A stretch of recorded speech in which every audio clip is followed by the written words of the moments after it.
আসসালামু আলাইকুম। কেমন আছেন সবাই? আশা করি সকলেই ভালো আছেন। আজকের ভিডিওটি হচ্ছে কিভাবে যেকোনো লেখাকে আপনারা প্রিন্ট করবেন কিভাবে? চলুন আজকের এই ভিডিওতে আপনাদেরকে আমি দেখিয়ে দিব। তো স প্রথমে আপনারা চ্যাটে চলে যাবেন নোটপ্যাডে। নোটপ্যাডে আসার পরে এই যে যেকোনো একটি কিছু এখানে লিখে রেখে দিবেন আপনারা যেটা আপনি মানে প্রিন্ট করতে চাচ্ছেন। প্রিন্ট করার জন্য আপনি প্রিন্টে লেখার পরে ক্লিক করবেন। আমি এখানে কিছু একটা লেখা রয়েছে আমার। এইজন্য আপনারা প্রিন্ট করার জন্য সরাসরি ক্লিক করবেন আপনার থ্রি ডট মেনুতে ক্লিক করার পরে নিজের নিচে দেখুন আবার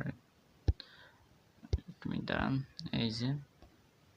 এই যে প্রিন্ট বলে অপশানটি রয়েছে, এই প্রিন্ট অপশানে ক্লিক করলে আপনার এটি একবার উপরে যে একটু নিচে স্ক্যান করে নেবে। দেখুন এই পুরো এটি আপনার কয়টি পেজে করে দিবে। দেখুন 4টি পেজে আমার এটি পুরোটাই করে দিয়েছে। ঠিক আছে, আমি এটি ডাউনলোড করার জন্য মানে আপনার সেভ করার জন্য এই যে এর অপশানে ক্লিক করে দিবেন।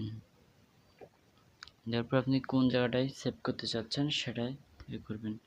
আমি সেভ করব হলো অ্যান্ড্রয়েডে যে ডাটায় অনেক কিছু রয়েছে। অ্যান্ড্রয়েডে যে মিডিয়াতে গিয়ে আমরা এই জায়গায় সেভ করে দিই। এই যেখানে আমরা সেভ করে দিলাম। এটা এবার খোঁজার জন্য আমরা চলে যাব আমাদের সেটের ফাইলসে। দেখুন ফাইলসে যাব। ফাইলস আসার পরে একটু ওয়েট করেন। এই যে দেখবেন এই যে স্টোরেজ এই অপশানে ক্লিক করবেন, ইন্টারনেট অ্যান্ড স্টোরেজ এটার উপরে ক্লিক করার পরে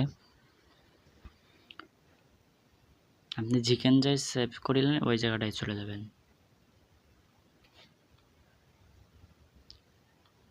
এই যে আমরা আমার সামনে অ্যান্ড্রয়েড অপশানে ক্লিক করবেন, দেন মিডিয়াতে ক্লিক করবেন। মিডিয়াতে ক্লিক করবো, এই যে আমাদের এটে চলে আসলো।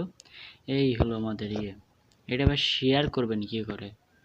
এটা শেয়ার করার জন্য ধরুন আমি হোয়াটসঅ্যাপে পাঠাবো, সেটার জন্য হোয়াটসঅ্যাপ অপশানটি করে নেবেন। নেওয়ার পর আপনি কোন জায়গাটায় পাঠাবেন সেটা আপনি সিলেক্ট করে দেবেন। আমি এখানে পাঠাবো, সেজন্য আমি এটার পরে ক্লিক করব। ক্লিক করার পরে আপনি যে এখানে দেখুন নিচে দেখতে পাচ্ছেন একটি অপশন রয়েছে, অপশানে ক্লিক করবেন। ক্লিক করার পরে